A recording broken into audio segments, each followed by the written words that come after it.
Hello Aquarius, welcome to Guruma Hindi tarot. और ये reading है 3 जनवरी से लेके 9 जनवरी तक की। तो चलिए देखते हैं आपके लिए क्या मैसेजेस है इस वीक में और आप क्या एक्सपेक्ट कर सकते हैं अपनी लव लाइफ में। Messages for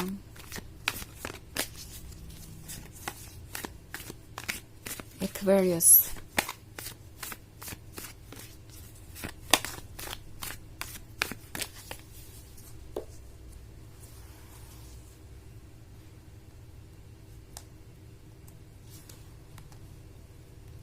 The Hierophant, Justice, 7 of Swords, 2 of Cups, and the Emperor. Okay. So the Hierophant है। लगता है जैसे आपका पर्सन फील कर रहा है कि उन्हें आपके पास होना चाहिए, उन्हें अपने ऊपर वर्क करना चाहिए, उन्हें अपने सोल को फॉलो करना चाहिए, बिकॉज हायरोफेंट सोल के डायरेक्शन को ही दर्शाता है। सो इन्हें लगता है जैसे कि आप एक दूसरे के लिए ही बने हैं और उन्हें इस बात को एक्सेप्ट कर लेना चाहिए, बिकॉज एम्परर एक तरीके से परेशान हो गया है अपने आप को कंट्रोल कर करके, अपने आप को रोक के, अपने आप को ये कह के कि ये रिलेशनशिप इतना भी इम्पोर्टेंट नहीं है, उन्हें आपकी ज़रूरत नहीं है, जबकि वो हर वक्त आपके ही बारे में सोचते रहते हैं, हर वक्त आपको ही मिस करते रहते हैं। सो एम्परर किसी तरीके से बस अपनी जगह पे रुका हुआ है, लाइक उनका ईगो उन्हें किसी तरीके से रोके हुए है। अगर आप एम्परर को देखें तो उसे किसी चीज़ ने कंट्रोल कर रखा है।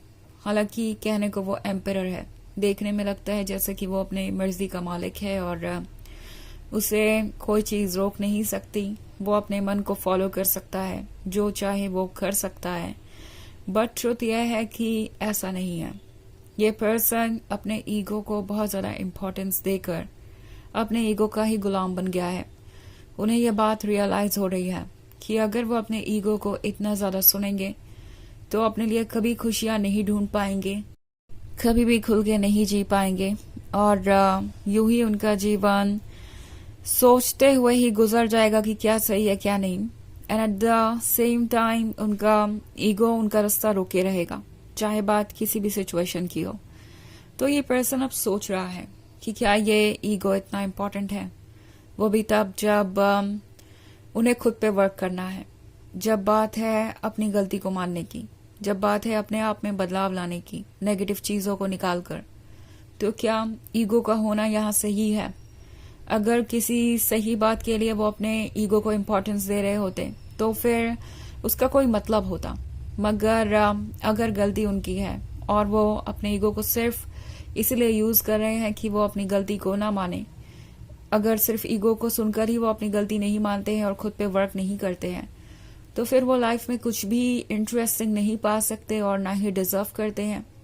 उन्हें यह बात धीरे धीरे रियलाइज हो रही है और इसका कारण है द हायरोफेंट, उनकी सोल, जो उन्हें मिरर दिखा रही है, जो उन्हें ये समझा रही है कि उनके लिए ये रिलेशनशिप बहुत इम्पोर्टेंट है और ये उनकी सोल जर्नी का हिस्सा है। एक्चुअली ये पर्सन शुरुआत में कुछ समझ ही नहीं पाया। इन्हें लग रहा था कि अपने ईगो से अगर वो स्टिक करेंगे, शांत रहेंगे, आपसे दूर रहेंगे, तो शायद आप ही सरेंडर कर दें, आप ही उनकी गलतियों को इग्नोर करके, रेड फ्लैग्स को इग्नोर करके आगे बढ़ने लगे, आप ही इस रिलेशनशिप को कंटिन्यू करें और उन्हें अपनी तरफ से कोई वर्क करने की ज़रूरत नहीं पड़ेगी, क्योंकि इस पर्सन को ये तो अच्छी तरीके से पता है कि आप उनसे बहुत प्यार करते हैं और बहुत मैच्योर भी हैं। सो उन्हें उम्मीद थी कि एक बार फिर से वही होगा, बट अब वो रियलाइज कर रहे हैं कि हर किसी की एक लिमिट है और आप ऐसी चीज़ों को इग्नोर नहीं कर सकते जो इस रिलेशनशिप को हार्म करेगी और साथ ही साथ उन्हें भी हार्म करेगी लॉन्गर रन में। सो ये पर्सन ये रियलाइज कर रहा है कि आप जस्टिस कर रहे हैं, आप जो कर रहे हैं वो सही है और उन्हें इतनी मैच्योरिटी दिखानी चाहिए कि वो इस चेंज को एक्सेप्ट करें, इससे डील करें, अपने अंदर बदलाव लाने के लिए प्रिपेयर्ड रहें, अपने अंदर की नेगेटिव चीज़ों को रिमूव करने के लिए प्रिपेयर्ड रहें, ना कि उन्हें नर्चर करें ये क्या कि ये मेरा हिस्सा है और मुझे इससे कोई अलग नहीं कर सकता। सो ये वो पर्सन है जो ये सोच रहा था कि अगर आप चाहते हैं कि वो अपने नेगेटिव बिहेवियर को चेंज करे तो आप बहुत डोमिनेटिंग हो रहे हैं, आप उन्हें बदलना चाहते हैं। द थिंग इज कि ये पर्सन अपने लिए एक इजी रास्ता चुनना चाहता था, उन्हें ऑब्स्टेकल्स नहीं चाहिए थे और अपने ऊपर वर्क करने को ये एक ऑब्स्टेकल ही समझ रहे थे। इन्हें लग रहा था कि रास्ते में बहुत सारे इश्यूज है, बहुत सारे प्रॉब्लम्स हैं जिसे उन्हें रिमूव करना है एंड इसीलिए वो अपने ईगो की बातें सुनकर अपनी जगह ही अड़े रहे। एंड 2 ऑफ कप्स के साथ ये पर्सन ये भी रियलाइज कर रहा है कि उनका हार्ट भी उतना ही स्ट्रांग है जितना कि उनका माइंड। सो वैसे भी ये ईगो ज्यादा दिन तक उन्हें होल्ड नहीं कर पाएगा। उनका हार्ट, उनकी सोल उन्हें जिस तरफ खींच रही है उन्हें इवेंचुअली गिव अप करना ही पड़ेगा। और चाहे वो जितना भी प्रैक्टिकली सोचे, कोई चीज काम नहीं करने वाली और उन्हें इस सिचुएशन में अपने फ्यूचर को देखना चाहिए कि क्या उनके लिए बेहतर है। सो कहीं ना कहीं उन्हें पता है कि उनका माइंड इतना स्ट्रांग नहीं है कि वो उनकी सोल और हार्ट को कंट्रोल कर पाए। सो इवेंचुअली वो इस पर गिव अप करेंगे ही करेंगे। सो लगता है द एम्परर काफी बदलने वाला है, इतना बदलने वाला है कि आप सरप्राइज रह जाएंगे इनके बिहेवियर को देख के। ओके, हालांकि ये एक जनरल रीडिंग है तो ये सबसे रेजोनेट नहीं होगी, एनर्जी रिवर्स हो सकती है अगर आप क्रॉस वॉचर हैं। इसके अलावा अगर आप पिछले वीक की रीडिंग देखना चाहें या ईयरली रीडिंग देखना चाहें 2025 की, तो उसका लिंक आपको डिस्क्रिप्शन बॉक्स में मिल जाएगा हमेशा की तरह। तो चलिए आगे बढ़ते हैं और देखते हैं और क्या मैसेजेस हैं आपके लिए। Messages for Aquarius, Knight of Cups, the Fool, the Star, the Tower, and 8 of Wands. Okay. So हमारे पास है द स्टार। द स्टार कह रहा है एक गोल के बारे में, एक ड्रीम के बारे में, और उस ड्रीम का हिस्सा आप है। इनफैक्ट वो ड्रीम ही आप है। अगर वो इस रिलेशनशिप पे गिव अप कर देते हैं तो फिर उनकी लाइफ वैसे नहीं रह जाने वाली है, ये तो उन्हें समझ आ ही गया है। द टावर मोमेंट है तो डेफिनेटली कुछ चेंज आने वाला है।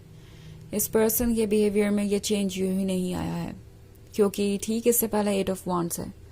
सो प्रोबेबली इस पर्सन ने मूव ऑन करने की कोशिश की है, किसी नए पर्सन के क्लोज जाने की कोशिश की है या अपने मन को कहीं और लगाने की कोशिश की है।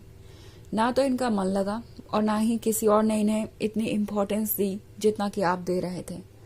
सो कहीं ना कहीं उन्हें रियलाइज हो रहा है कि आप उनके लिए शायद परफेक्ट होंगे, इसीलिए आप उनके लिए इतने खास थे। एंड उन्हें ये भी रियलाइज हो रहा है कि आप भी उनके लिए उतने ही परफेक्ट हैं और आप दोनों को एक दूसरे से बेहतर शायद कोई नहीं मिलेगा।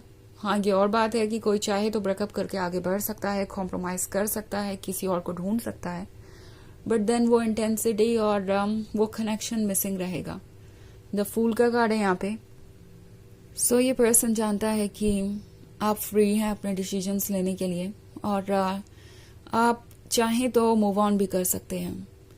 नाइट ऑफ कप्स है तो वंस अगेन ये मैसेज बहुत स्ट्रांग है कि ये पर्सन हो सकता है आपको अप्रोच करना चाहे। इस वीक में out of nowhere the emperor आपसे बात करना चाहेगा एंड आप सोचेंगे कि ओके, ये पर्सन इतना ज्यादा ग्राउंडेड कैसे हो गया, इतना ज्यादा स्वीट कैसे हो गया, अपनी मिस्टेक्स कैसे एक्सेप्ट करने लगा, जैसे कि उनका पुनर्जन्म ही हो गया हो या उनकी पर्सनालिटी ही बदल गई हो। तो ये सारी चीजें आपको सरप्राइज करेंगी और आप सोचने लगेंगे कि ये कैसे हुआ। ओके, तो वैसे ये एक जनरल रीडिंग है बट फिर भी यहाँ पे ऐसा लगता है कि मैक्सिमम लोगों के लिए द टावर मोमेंट एक बहुत इंटरेस्टिंग तरीके से मैनिफेस्ट होने वाला है और ये काफी सरप्राइजिंग होगा। तो चलिए देखते हैं आपके लिए ऑरेकल मैसेज क्या है।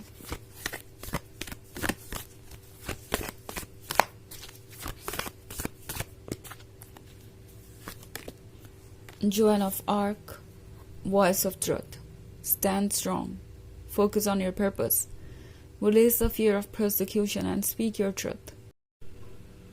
तो ये कार्ड आपसे कह रहा है कि स्ट्रांग बने रहिए, अपने लिए स्टैंड कीजिए जैसे कि आप कर रहे हैं, अपने पर्पस पे फोकस कीजिए, आप क्या डिजर्व करते हैं, क्या पाना चाहते हैं, उस पर फिक्सेटेड रहिए और उससे किसी भी कम चीज़ पे सेटल मत करिए।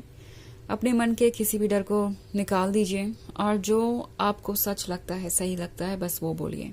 ओके, बिकॉज ये पर्सन इस वीक में आपके सामने होगा एंड आप हो सकता है सोचने लगे कि आपको किस तरीके से रिस्पॉन्ड करना है, क्या बोलना है, क्या नहीं। जो मन में आए वो बोलिए एंड वही आपके लिए बेस्ट होगा इस वीक में। तो ये है रीडिंग इस वीक की। आई होप आपको अच्छी लगी होगी। Thanks for watching. Till next video, bye.